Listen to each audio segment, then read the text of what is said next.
Hello everyone. So it's 11 a.m. So we should start the class.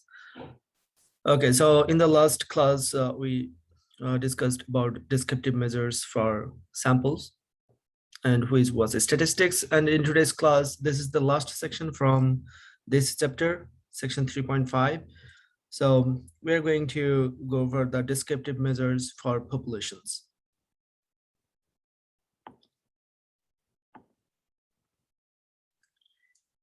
Okay, so we'll discuss about population mean first. So what is population mean and what is the difference between population mean and sample mean? So if X is a variable, then the population mean is denoted by mu is equal summation of xi over n, where n is the population size. And in case of sample mean, we denoted sample mean by x bar. It was sample mean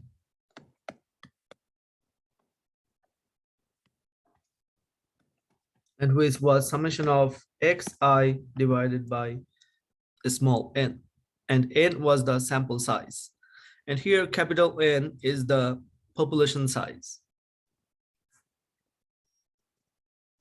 And we can calculate the population mean if we have a finite population, and this symbol is called mu, mu, and mu is population mean. And sometimes we also use this notation mu x or mu y. This is also population mean. That actually this represents the population mean for the variable x. For example, if we have more than one population, and we'll have more than one population in the later chapter when we'll be doing hypothesis testing, confidence interval. So you will get this. You will get more than one population, and in that case you will have more than one mu. So to differentiate between the mu's, you need to use different notation. For example, if your random variable is x, you will be using mu subscript x to represent the population mean for the variable x, and to represent the population mean for the variable y, will be using mu y. So that's mean this is the population mean of y.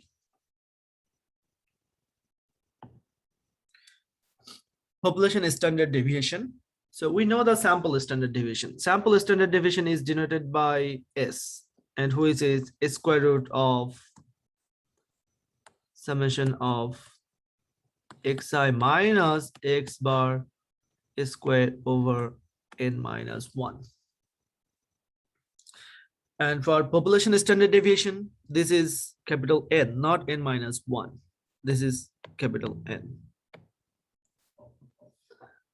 Okay, so the population mean sigma is equal square root of this is actually a small sigma. This is also called sigma, but this is a small sigma, and this is big sigma. This means actually summation. This means summation, and this small sigma means it denotes the standard deviation of the population, or population standard deviation. And sometimes you will be also using this notation. So that's mean this is the population standard deviation for variable x, or you will be also using this type of notation, sigma y or sigma z. Sigma y is the population standard deviation for the random variable y, and sigma z is the population standard deviation for the random variable z. Okay, this is the calculating or computing formula for population standard deviation. So usually we will be using this formula to calculate the population standard deviation. So in reality, usually we cannot calculate the population standard deviation. We can just collect a sample from the population, and then we can calculate the sample standard deviation. But if you have a finite population, in case of finite population, we can calculate the population standard deviation. But usually we do not find it in reality. Okay, so here is an example of sample and population. So this is our population, and population include all the observations, all the individuals. And sample here, we just collected 10 capsules sampled from here. And the standard deviation, this is sigma is the population standard deviation, and S is the sample standard deviation. Since this is standard deviation calculated from the sample, so that's why we denoted this one by S. Okay, so now we'll discuss about parameter and statistic. So what is parameter and what is statistic? Okay, so the name of the course is statistics, right? Which is statistics. So statistics is the subject, and statistic is a measurement, statistic. And this is the descriptive measures for a sample. So if you take any measurement from the sample, that will be called a statistic. But if you take the measurement from the population, that will be called parameter. So now I'm giving you two notation, mu and x bar. Just tell me which one is parameter and which one is statistic. This is mu and this is mu and this is x bar. So which one is statistic and which one is parameter?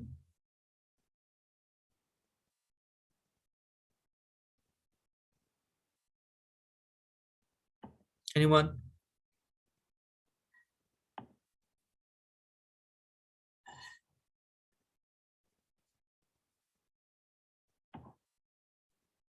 Yes, mu is parameter. And how about x bar? X bar is a statistic, right? Yes.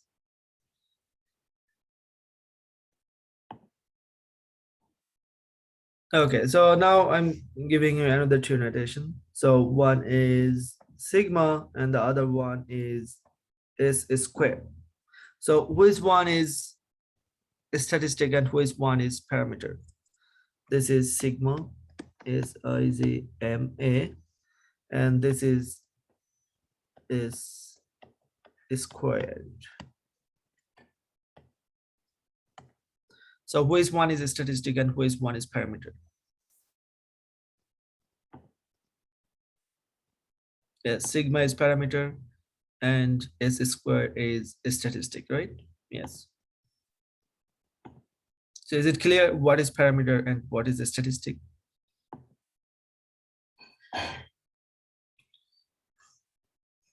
Okay, so now we'll discuss about the standardized variable. So we need the population mean and the sigma, the standard deviation, to standardize any variable. So for example, if x is our random variable and we want to standardize this one. So actually, why do we need standardization? So if you want to, for example, if you want to compare two data set and they are in different scale, so in that case you cannot compare. So in that case, first we standardize, because the standardization actually it doesn't have any unit, so this is standard scaling. So in that case, even the original data is in different scale, but it doesn't matter if you standardize them. Yeah. So for example, if you want to compare two data sets, for example, one is x is height and y is weight. So height is in one scale and the unit for height is pound, right? And the unit for weight is, sorry, the unit for height is maybe meter or centimeter, right? Meter or centimeter. And the unit for weight is pound. So these two data set is in two different unit, right? So we cannot compare these two data set. So in that case, you can standardize them. So then it will become unitless. So actually, that's why we need standardization. So how do we standardize the data? So this is called Z is equal X minus the population mean divided by the population standard deviation. So this type of standardization is called, this score is called Z score. This is called Z score. So if you standardize the random variable, and if you use this formula, Z is equal X minus mu over sigma, where mu is the population mean and sigma is the population standard deviation, then this is called Z score corresponding to this X.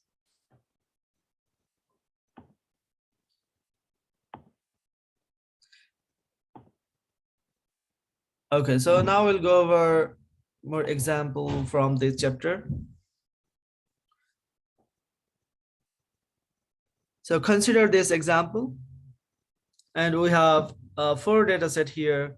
The first one is 11, second one is 4, and third one is 6, and fourth one is 17. So now we need to find the n. So what is the value of n here? So what is the value of n here?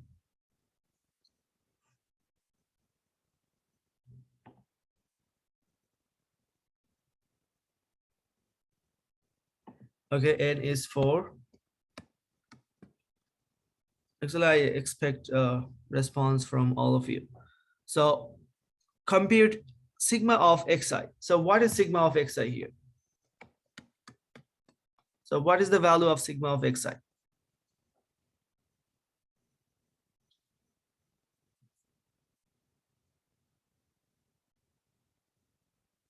Sigma means the summation. So you have to add them together. So the first one is x1. So sigma of xi means x1 plus x2 plus x3 plus x4. So x1 is 11 plus 4 plus 6 plus 17, right? So this is, yes, 38. So sigma of xi is 38. So what is the, in part C, we have to find x bar. So what is the value of x bar? So how do we calculate x bar? X bar is sigma of xi over n, right? So sigma of xi is 38 and n is 4. So it will be, I think, 9.5, right? Yeah, this is 9.5. Thank you.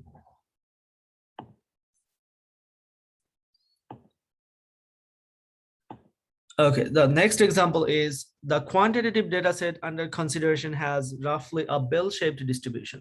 So we have a quantitative data set, and this is roughly bell-shaped distribution. So apply the empirical rule to answer the following question. So we know the empirical rule for the bell-shaped distribution data, right? The bell-shaped distributed data. So a quantitative data set has mean. So we have mean mu, and we have the standard deviation 6. So the sample mean is 34 and standard deviation is 6.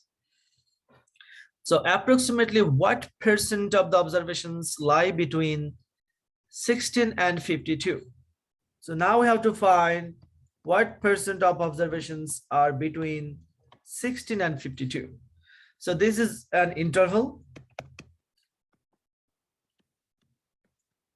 So from the empirical rule, we know that 68% of the observations are between x bar minus s and x bar plus s.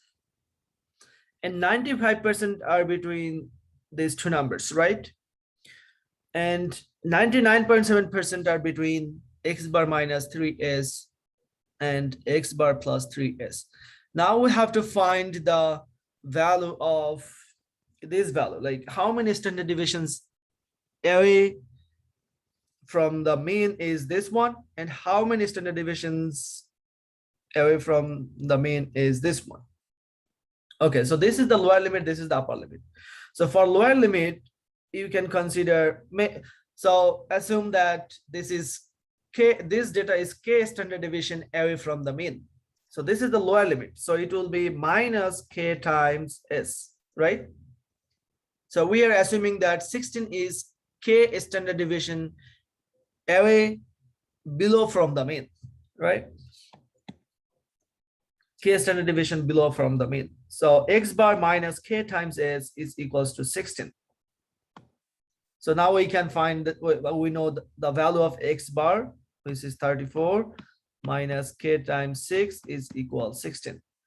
So now if you simplify this one, finally you will get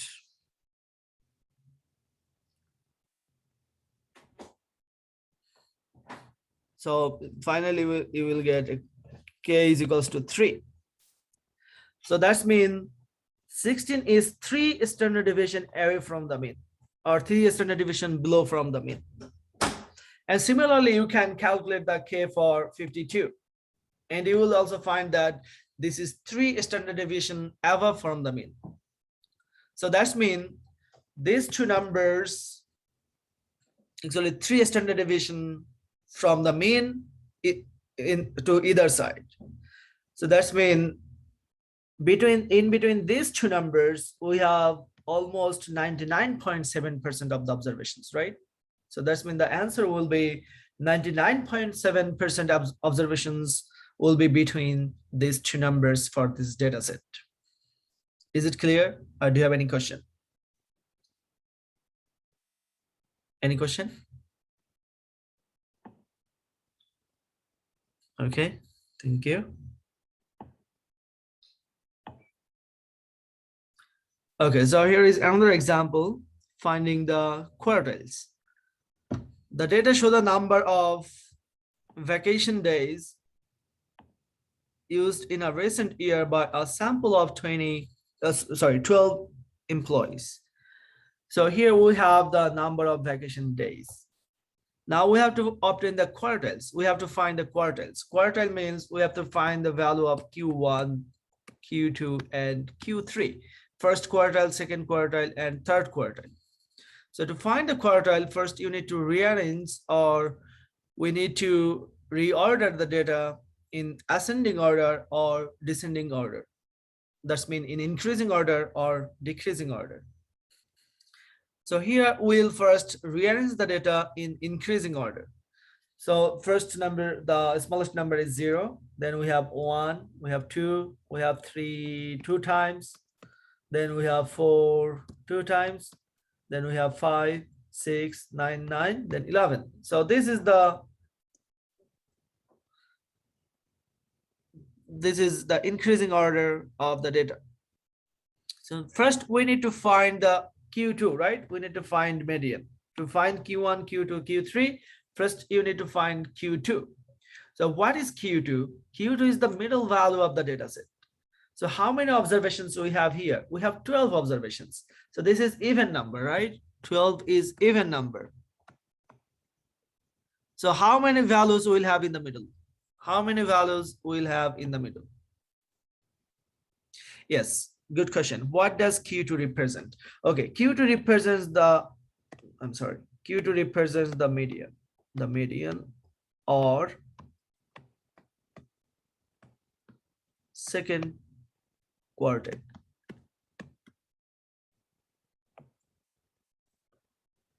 Actually, this is the middle value of the data set. This value will divide the data set into 2 parts. And 50% of the data set will be on the left side or below the median. And 50% data will be above the median or on the right side of the median. You're welcome. Okay, so first we need to find Q2, the middle value of the data set. Since the number of observation is even, we'll have 2 values in the middle. So we need to find the average of these 2 values. But here, both of them are same. So we have 4 and 4 in the middle. If you calculate how many numbers we have on the right side? 1, 2, 3, 4, 5. And on the left, we have 1, 2, 3, 4, 5. So that's mean these 2 are in the middle. So the average of these two, then Q2 will be the average of these two numbers, which is 4. So the median or the second quartile is 4. Now we need to find Q1. So the median will divide the data set into two parts. So we have one part here and we have one part. Sorry, the middle value is here, right? So we have one part here, we have one part here. So this is the two data sets we have now. So this is the lower half of the data set and this is the upper half of the data set. Now to find the Q1, find the middle value of the lower half of the data set. So we separated the lower half of the data set and the upper half of the data set. So what is the middle value of this one? In the middle, there are two values in the middle, and there are also two values in the middle. So Q1 will be then the average of these two values. That's mean 2 plus 3 over 2. And Q3 will be the average of these two numbers. So this is 6 plus 9, that's mean 15 over 2. So that's mean this is 7.5. And this one will be 3 plus 2, that's mean 5 over 2, which will be 2.5.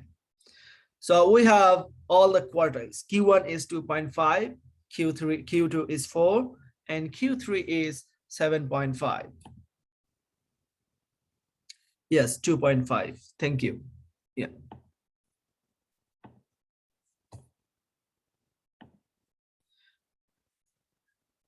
Now, in part B, we need to find the interquartile range. Determine the interquartile range. So what is interquartile range and why do we need to calculate the interquartile range? So we already discussed why do we need to calculate interquartile range. So IQR. So this is the interquartile range. So what is IQR? This is the difference between Q3 and Q1. So that's mean the Q3 minus Q1 is the interquartile range. So IQR is Q3 minus Q1. Q3 is 7.5 and Q1 is 2.5. So the difference between two numbers is 7.5 minus 2.5, which is 5. So IQR is 5. Okay, so now the question is, why do we need to calculate IQR? So what type of measurements is IQR? Anyone? Is it the measurement of a spread or center? Is it the measurement of variability or center? Anyone? So what type of measurement is IQR? So why do we calculate IQR? To find the center of a data set or to know how the data set is spreaded? Is it to find the spread? Yes. This is the variability, right? Yeah.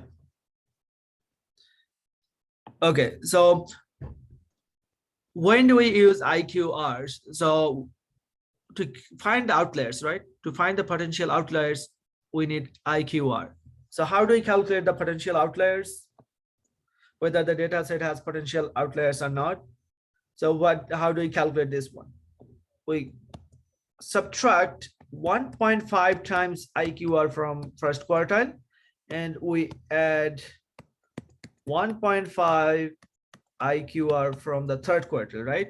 So if any observations is above this number, then we consider that number as potential outlier. And if any observation is below this number, we consider that number as a potential or that observation as a potential outlier. And to determine the extreme outliers, we consider 3 times of the IQR. So that's mean Q1 minus 3 times IQR and Q3 plus 3 times IQR. Okay. And we need the quartiles. So to construct the graphical representation of the data, and which is called the 5-number summary or box plot. Box plot is the graphical representation, and we need 5-number summary to construct the box plot. So what are the 5 numbers? So 5 numbers are the minimum, the maximum, and all 3 quartiles. So the minimum in the data set, the minimum is 0 and the maximum is 11. And we have all the quartiles. So the 5 numbers are 0, the first quartile 2.5, the second one 4, third quartile 7.5, and the maximum 11. So to construct the box plot, first you need to consider. First you need to draw a horizontal line. Then you need to draw a vertical line at 0, and another vertical line at 11, and at 2.5, at 4, and 7.5. Then you will add these 3 lines. Yeah, this is the box plot. So this is our Q1, this is Q2, and this is Q3. And if there are any potential outliers in the data set, if it is below the minimum, then if it is on the left side, then it will use asterisk sign. But here we didn't calculate it, so we'll not be using that one. Okay. So here is one more example. The height in inches of the starting 5 players on a college basketball team are given below. So regarding the 5 players as a population, so we are considering these 5 players as a population. Solve the following problems. So this is not the sample data. This is actually population data. So we are considering these 5 players as our population in this study. So now we have to compute the population. This is finite population, right? We have only 5 individuals or 5 in our population. So that's mean this is finite population. So we know the population size. So here the capital N or the big N is 5. This is the population size. So now we need to compute the population mean, height, and this is denoted by mu, right? Not X bar, because this is population. So summation of xi over n. So you have to add them together and divide by n. So if you add all the numbers together, then it will be 372 divided by 5.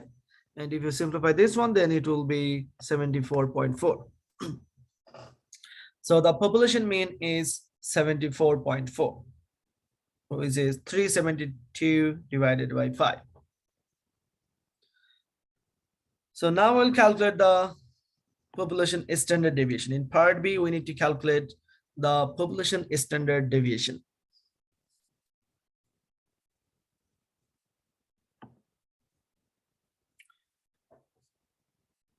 Can you see the screen?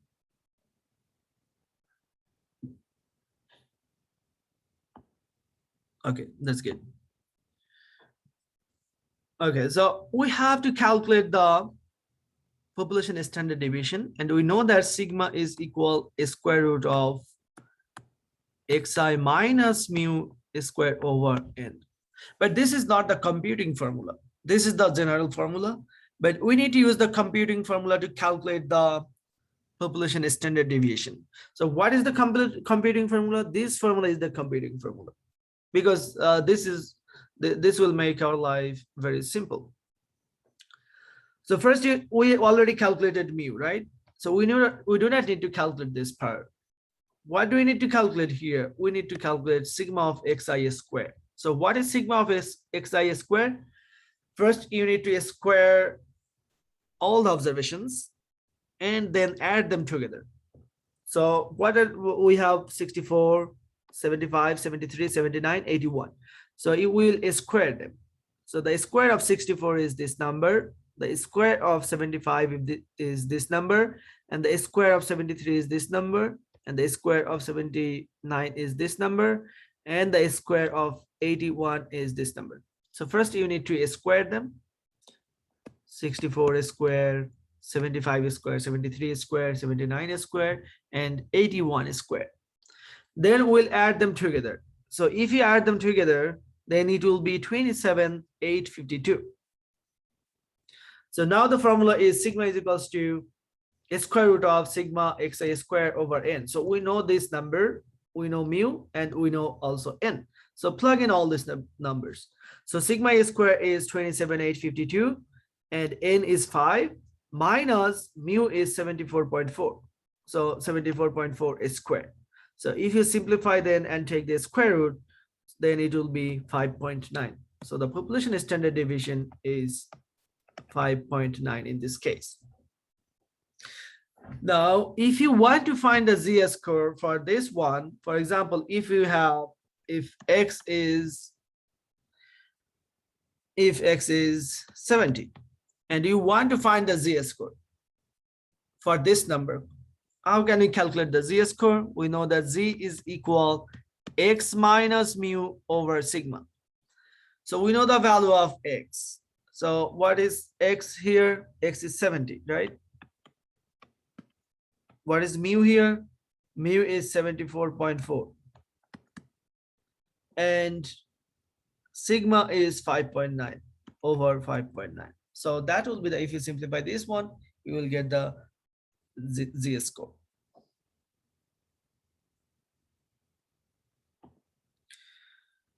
Okay, so now we have one more example of finding z-score.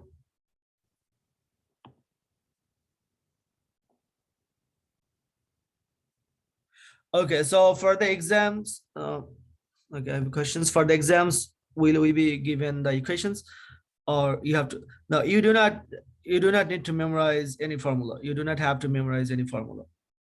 So you can use the. I think the exam will be open book and open note. So you can use your textbook, and you can also use your note. But I'll not give you the formula. So if you want to use the formula, so you have to get it from the textbook or from your note. Okay, you're welcome. The mean of a set of data is 4.31. That's mean the mu is 4.31.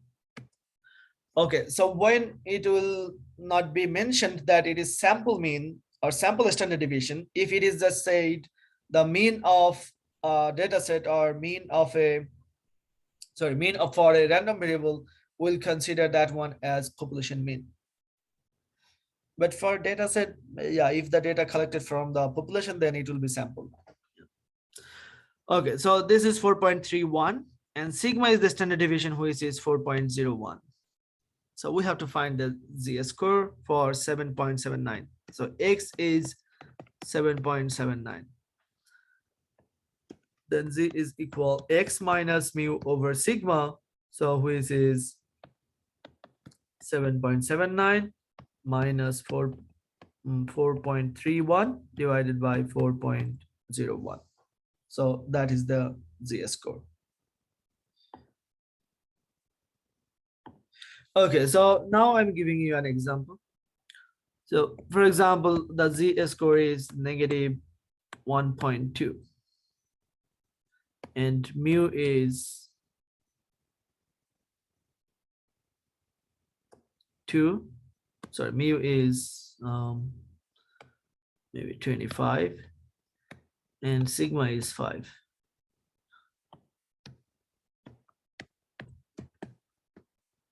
So what is the value of x? Okay, so what will be the value for x in this case? So you are given the z-score. Actually, z-score represents how many standard deviations away from the mean is that observation. The particular observation is how many standard deviations below from the mean or how many standard deviations above from the mean. If z-score is negative, that's mean the observation is below from the mean. And if z-score is positive, that's mean the observation is higher than the mean. So here this is negative. So for sure the value of x will be less than 25. That's mean x is below the mean. The position of x is below the mean. Okay, so what is the value of x in this case?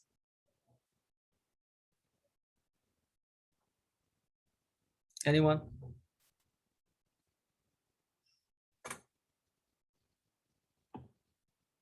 Okay.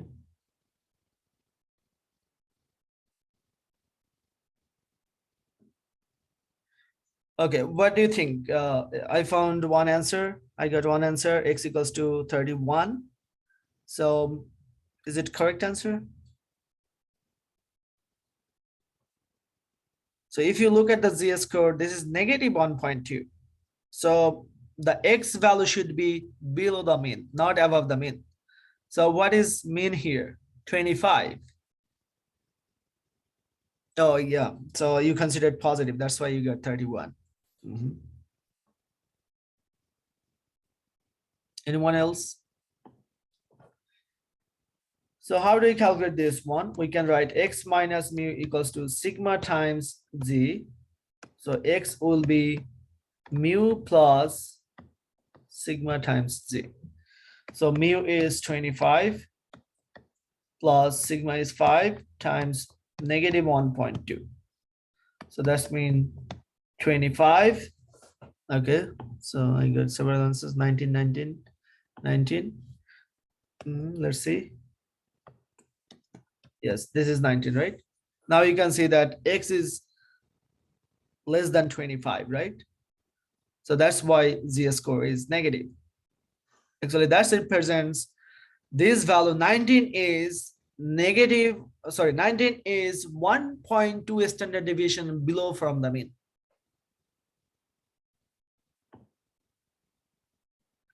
Yeah, this is 19. Yeah, now it's correct. Yeah.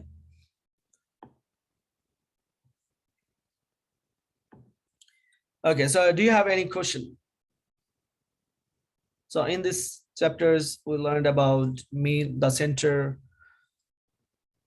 of measurements of center, measurements of dispersion, the 5 numbers, quartiles, standard deviation, variance, mean, median, mode,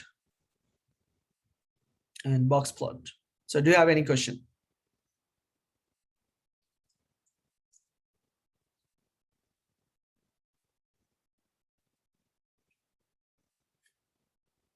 Do you have any question from this chapter?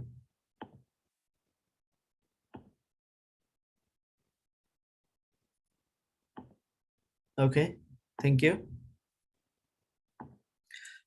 Okay, so you already know that you will have also, I think 10% of the grade is for quiz, right? 10% of the overall grade is for quiz. So I'll give you a couple of quizzes. So before the first exam, I'll give you at least 2 quizzes. And between first exam and second exam, maybe 2 or 3 quizzes.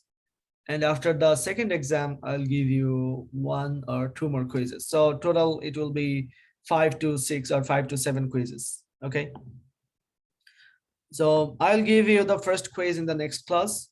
So the idea is maybe at the end of the or in the middle of the class, I'll give you 20 to 15 to 20 minutes, and I'll give you 2 questions. So 1 question from chapter 1 and the second question from chapter 2. So you'll have total 2 questions in the quiz,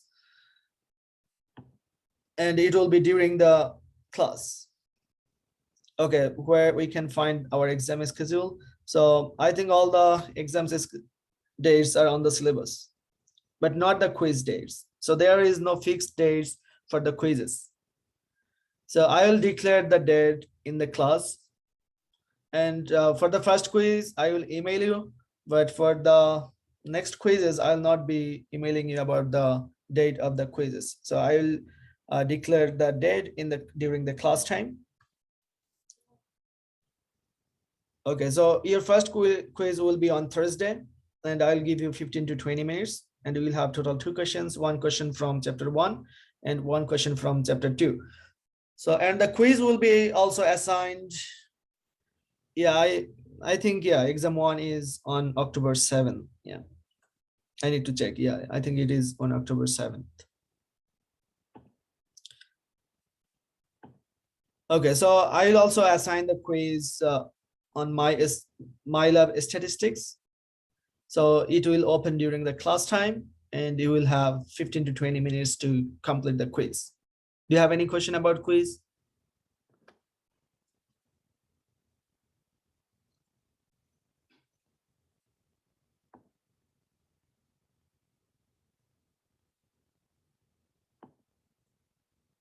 So your first quiz will cover chapter 1 and chapter 2.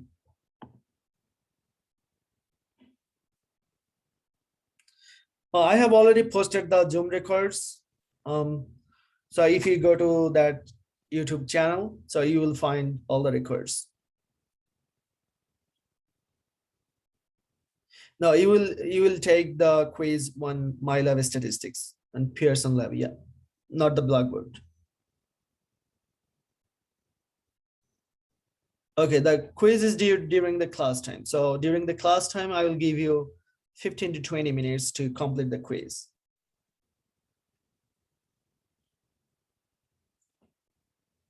Any other question? You're welcome.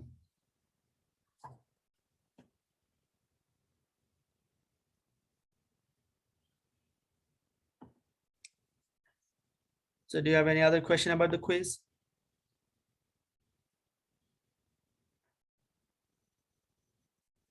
Okay, thank you.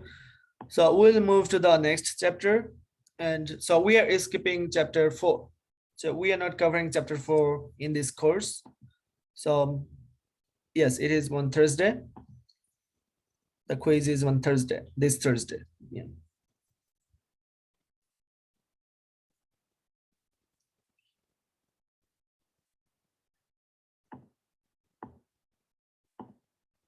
So now we will start chapter 5.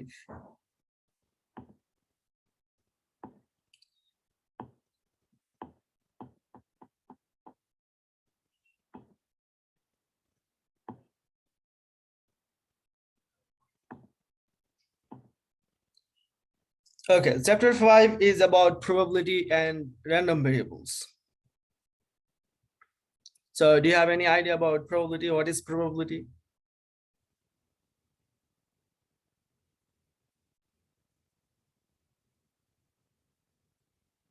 The probability is chances of occurring something, right?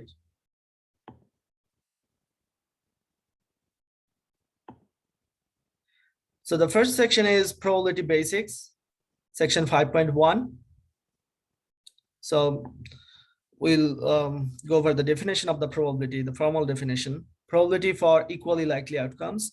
So what is equally likely? Equally likely means each outcome has equal chance of occurring. So suppose an experiment has n possible outcomes. So for example, if you toss a coin, so how many outcomes we can have? So if we toss a coin, so how many possible outcomes we have? Anyone? If you toss, sorry, TOSS. Yeah, my handwriting is really good. If you toss a coin, how many outcomes we can have? 2, right? So either tail or head, right? So we can have either tail or head. So we have only, the coin has 2 sides, head or tail. So if you toss a coin, either you will get a tail or you will get a head. So that means there are 2 possible outcomes. So if the coin is a fair coin, then the tail has equal chance to head.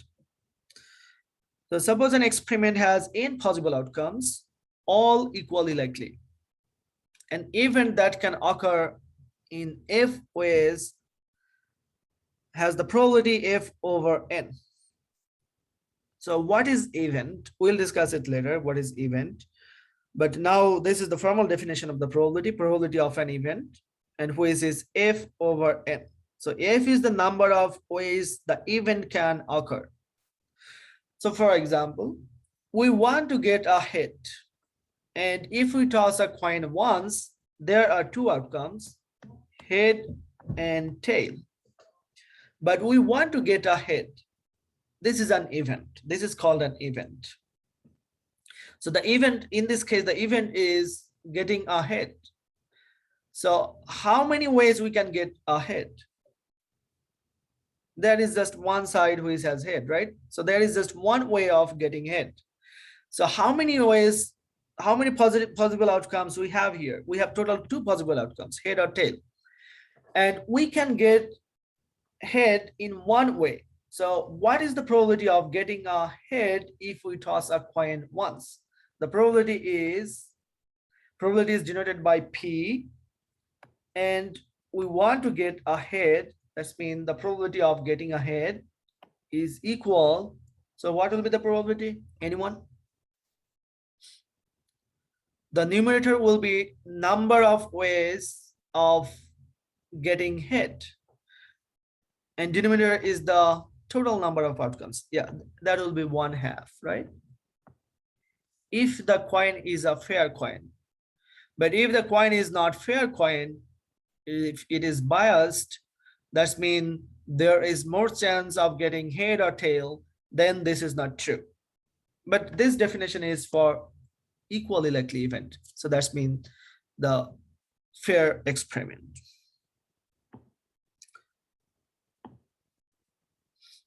Okay. Tossing a coin. When a coin is tossed, there are two possible outcomes, head or tails. We say that the probability of the coin landing ace is half, and the probability of the coin landing T is also half, because this is equally likely. So the probability of T is in this case half, and the probability of ace is also half. So what is the total probability? Total probability means getting either head or tail. So if you add them together, the total will be 1. Okay, there is another example, throwing dice. So when a single die is thrown, there are 6 possible outcomes, right? Because a die has 6 sides. So it has, so let's consider if it has just 1 dot, let's consider this one as 1. If it has 2 dots, consider this one as 2. If it has 3 dots, consider this one as 3. Then this is 4, this is 5, and this is 6. So how many possible outcomes we have? We have 6 possible outcomes, right? And if the die is a fair die, so what is the probability of any of them? So probably, what is the probability of getting 1 if you throw a die once? So what is the probability of getting 1? Anyone?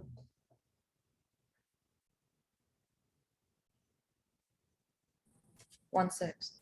Yes, 1/6, right? 1/6. Yeah. Thank you. And similarly, since this is a fair die, so the probability of getting 2 will be also 1/6. And probability of getting 3 will be 1/6. And similarly, the probability getting 4 will be also 1/6. And probability of getting 5 will be also 1/6. And probability of getting 6 will be also 1/6, right? Okay, so now if the question is, what is the probability of getting a 7? If we throw a die once, what is the probability of getting a 7?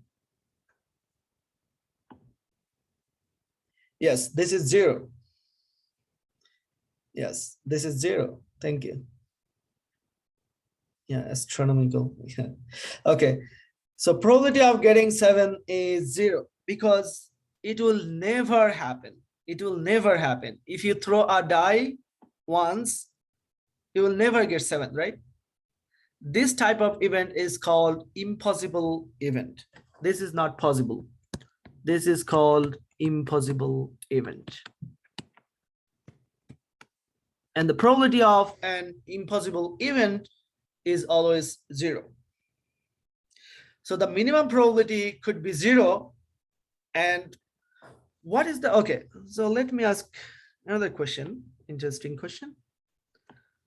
So what is the probability of getting either 1 or 2 or 3 or 4 or 5 or 6? So what is the probability of this event? Either you will get 1 or 2 or 3 or 4 or 5 or 6. Yes, this is 100%, right? So there are only 6 numbers. So you will get any of them, right?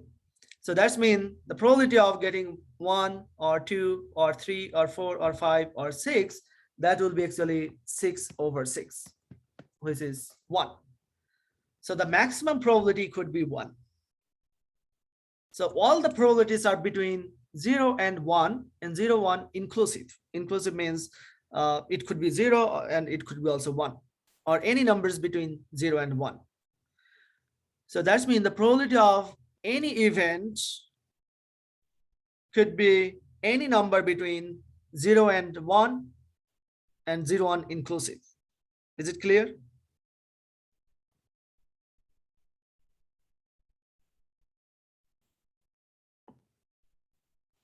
Yes. Okay, that's good. Okay, so let's consider an event. And events are always denoted by capital letter. So let's consider an event. So let's consider an event A. A is an event. Okay, so it is given that the probability of A is equals to 1.2.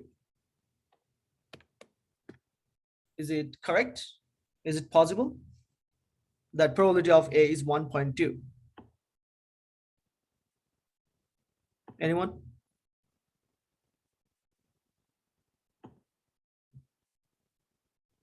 Is it possible that probability of an event is 1.2? No, because we know that the maximum probability could be 1. So the probability cannot be more than 1 or cannot be less than 0. So it should be always between 1 and 0 and 0, 1 inclusive. Okay, so let's go over another example. A die is thrown once. What is the probability that a score is a factor of 6? Okay, so what is the probability that, so what are the outcomes actually? The outcomes are 1, 2, 3, 4, 5, 6. So now we are looking for the probability factor of 6. So what should be the answer in this case? So how many outcomes we have? Total 6. And how many numbers are factor of 6? How many numbers are factor of 6 here? 4.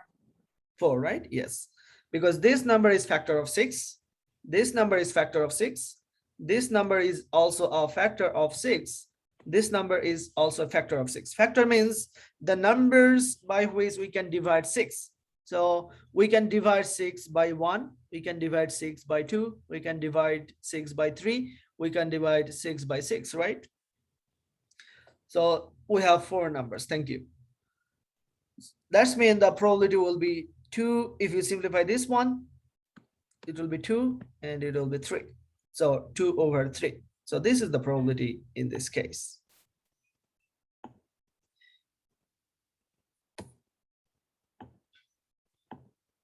Okay, so let's consider another example. The diagram shows a spinner made up of a piece of card in the shape of a regular pentagon. So this is made of a card and it looks like a pentagon, regular pentagon. So that's mean each one has equal area with a toothpick pushed through its center. So a toothpick is pushed through the center. The 5 rectangles are numbered from 1 to 5. So we have 5 rectangles here and they are numbered 1, 2, 3, 4, 5. The spinner is spun until it lands on one of the 5 edges of the pentagon. So it can land on this one or this one or this one or this one or this one. What is the probability that the number it lands on is odd number? So what should be the probability in this case? That's the spinner lands on is an odd number. Where is the probability? I got one answer, 3/5. Okay. Okay, 3/5. Yeah, $20 on 3/5. Okay.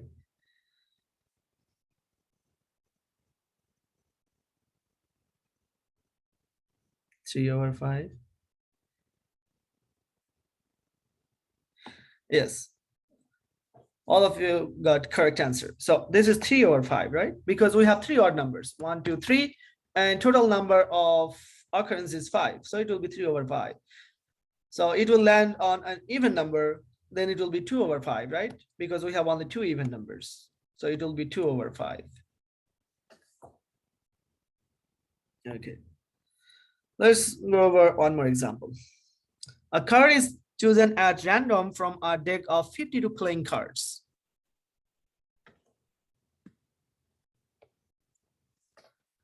There are 4 queens and 4 kings in a deck of playing cards. So there are 4 queens, and if you know how to play card, then you already know there are 4 queens and 4 kings, right? And there are total 52 playing cards in a deck. So there are 4 queens, 4 kings in a deck of playing cards. So now what is the probability the card chosen is a queen or a king? So there are total 52 cards, and 4 are queens and 4 are kings. So you randomly selected one card. Now you have to find the probability that the chosen card is either king or queen. So what will be the probability in this case? Okay, B. Okay. Anyone else? B. Okay. So this is 2/13. Okay. So there are total 52 and 4 queens, 4 king. So total king or queen cards are 8, right? So 8/52. So if you simplify this one, then it will be 2 divided by 4. Sorry, 4 times 2 is 8 and 4 times 13 is 22. So it will be 2/30. Yes, you got the correct answer. So you already know the probability. Yeah.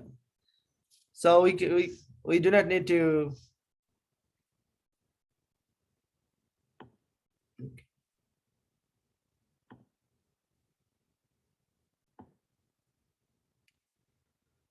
Okay, so now if you roll a pair of dice, so there are 2 dice, one is red dice, the other one is black dice, black die. So if you rolled these 2 dice, then how many outcomes we can have?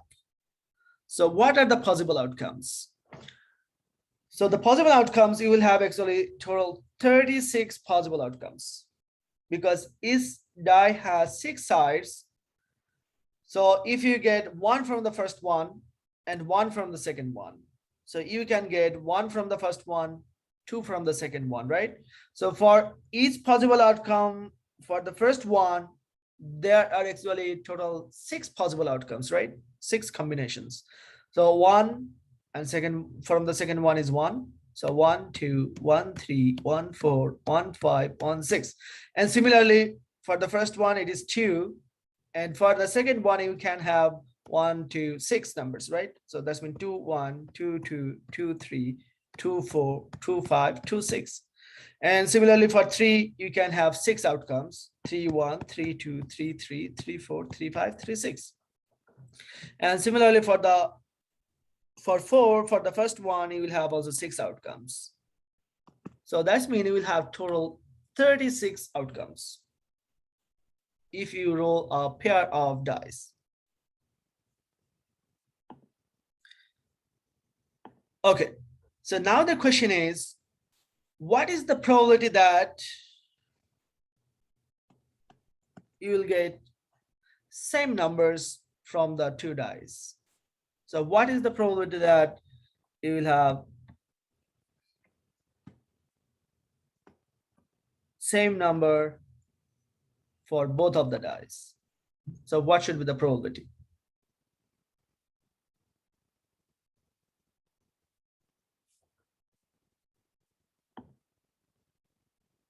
On over 6. Okay. Anyone else?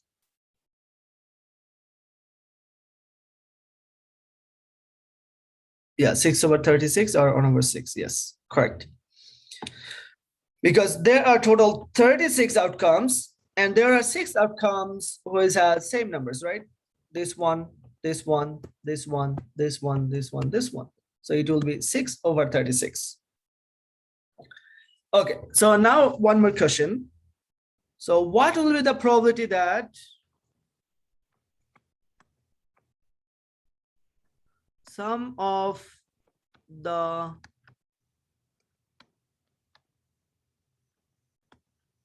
two numbers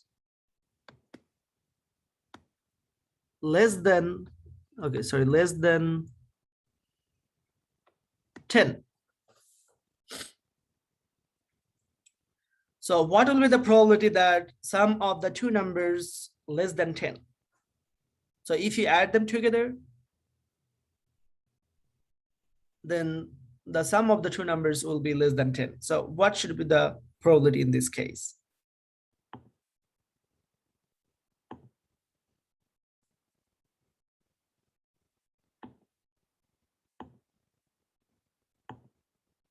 Anyone?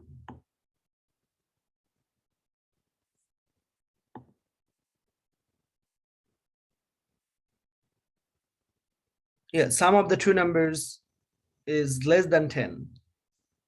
Okay, so I got two different answer, 5 over 6 and 29 over 36. Okay.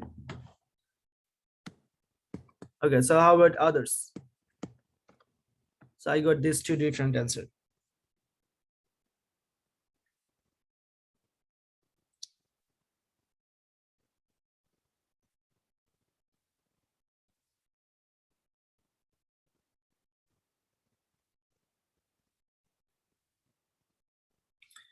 Okay, so how many of you think that the answer is 5 over 6? And how many of you think that the answer is 29 over 36?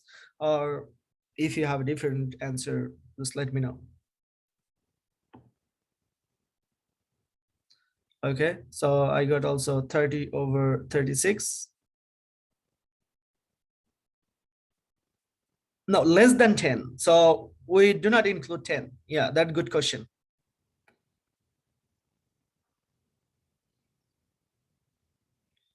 Yeah, if we include 10, then it will be actually less than equal 10. Yeah, so 29 over 36. Okay.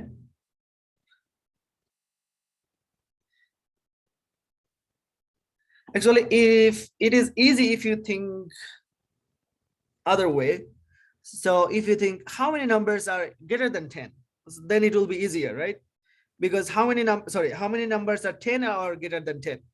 So how many numbers? So this is greater than 10, this is greater than 10, this is equal 10, and this is also, this one also equal 10. Yeah, this one greater than 10, this one equal 10, this one equal 10. So that's mean, no, this is 9, this is not equal 10. Yeah, so these are the outcomes for which if you add these two numbers, then it will be either 10 or greater than 10, right? So how many numbers do we have here? 1, 2, 3, 4, 5, 6, right?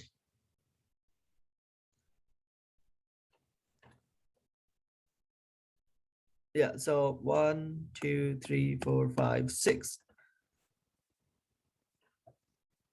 So it will be then, okay, so I changed to 3 over 4. Okay, 3 over 4. So I got 29 over 6, 36, and 30 over 36, and 3 over 4. Okay, so let me check. So these numbers are greater than 10 or equal 10, right? So that's mean the others number will be less than 10, right? So if you add the other numbers, then it will be less than 10. So total 36. So if you subtract 6, then it will be 30, right? So it should be 30 over 6. So it should be 30 over 6. Is it clear?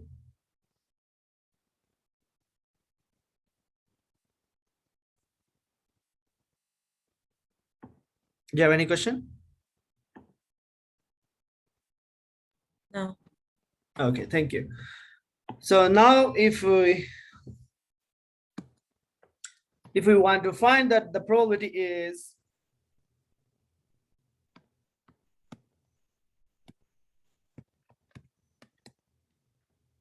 both of them are odd numbers. So what will be the probability that both of them are odd numbers? Okay, so let me show you this one. So both of them are odd numbers. So how many outcomes are there for which we'll get both of them are odd numbers?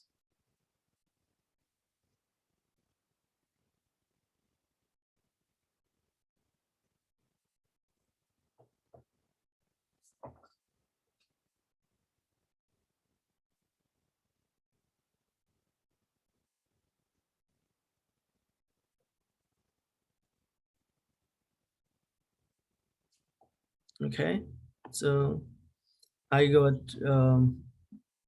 yes, both die. Yeah, both die has odd numbers. Yes. Would it be 1/4? Because you get half chance to be odd on die one, and then another half. So Oh it makes no, so from the first one, yes, this is odd numbers. Oh yeah. So finish your question. well, yeah. So I mean, if there's half chance to get odd on die one and half chance on die two, then both of them to be odd is 1/4. Mm,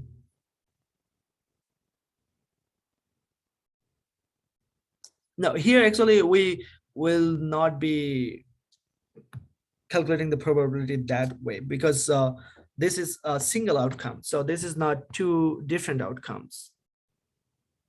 This is just one outcome. So this is odd. That's mean this is 1/36. The first one is what? So the probability is 1/36, right? And for this one, so actually in this case, you will be counting all the number, all the pairs which has like both of them are odd. So for example, this pair has both of them are odd, right? So this is 1, this is 2, this is both of them are odd. So that's mean 3. And here, no, here actually, so it's easier if you count this way. So the first one is odd here, right? And the first one is odd here. All of them are odd. So for the first one here, all of them are odd, right? So if you count this way, that will be easier. So now, so the first one, for this one, the first one is both of them are odd, right? So we have 3 here, 1, 2, 3. And we have 3 here, right? 1, 2, sorry, yes, both of them are 3. So this is also odd. So 1, 2, 3. And similarly, we have also 3 here. So how many outcomes we have for which both of them are odd? So we have total 9, right? So 3 from here, 3 from here, 3 from here.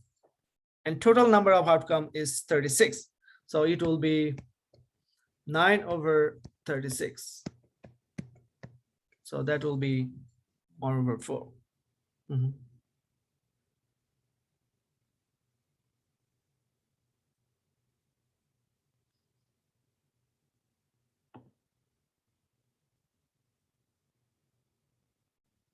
No, the sum is not odd number. I'm not asking about the sum. I'm just asking about the number itself.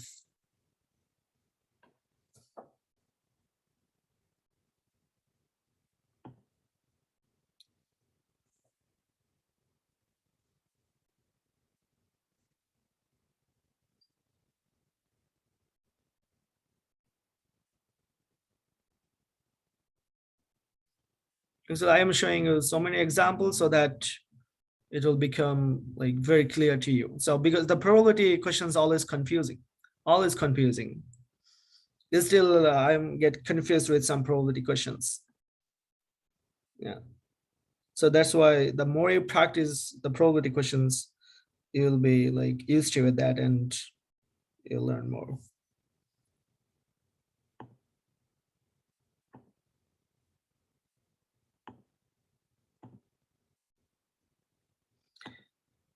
Okay, so the next one is two computer simulations of tossing a balanced coin 100 times.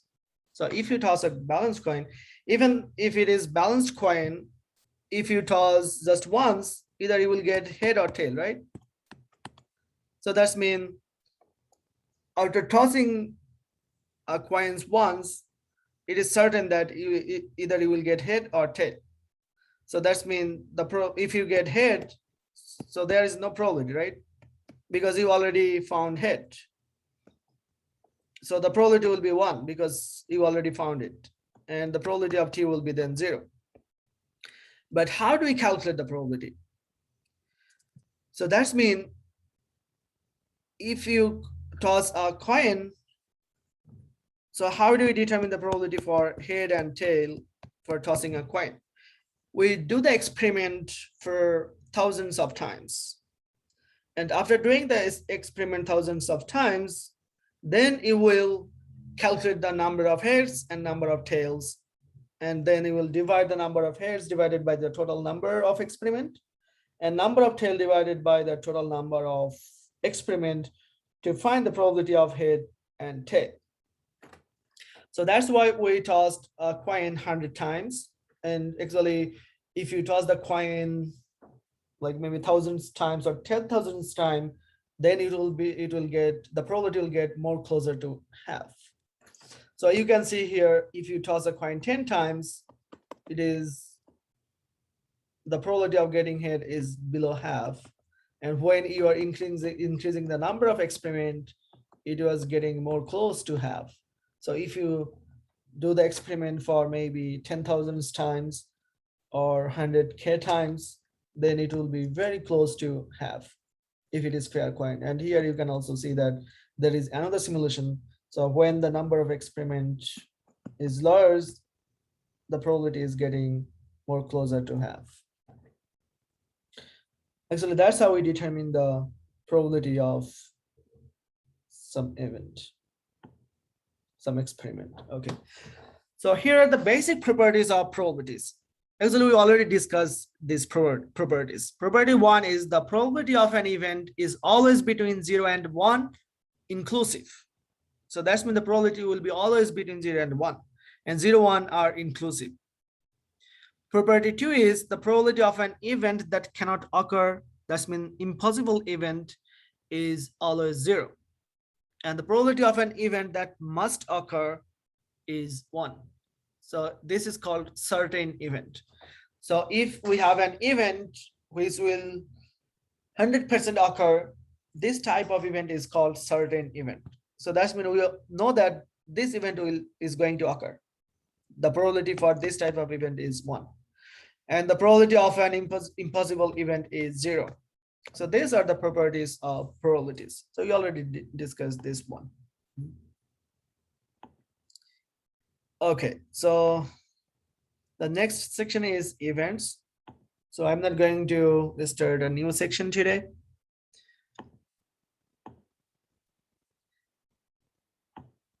So you'll have your first quiz on Thursday, and it will cover chapter 1 and chapter 2. Do you have any question about quiz, or do you have any question from this chapter, from the first section of this chapter, 5.1?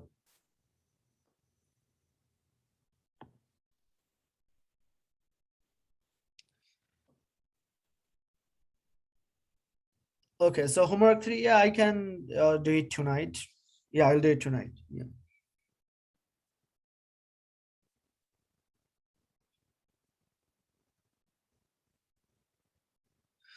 Most probably I'll give the quiz at the end of the class. Yeah, it is gonna be on the same website.